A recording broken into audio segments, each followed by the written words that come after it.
Hello guys, if you want to install in page 4, Urdu, Arabic and Farsi typing, then this video is for you. But before that, please subscribe my channel.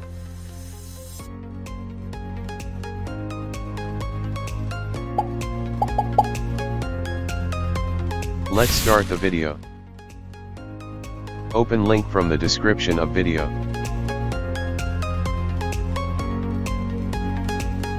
Download.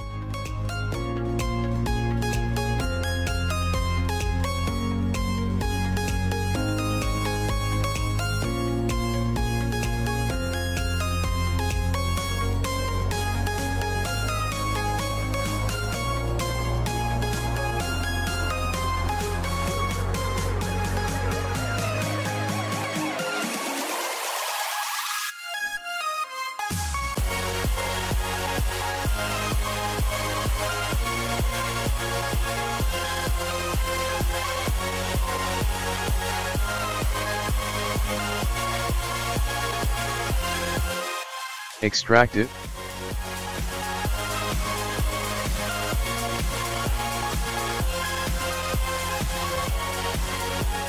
Run as administrator. Now follow the steps.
Let's test the installed software.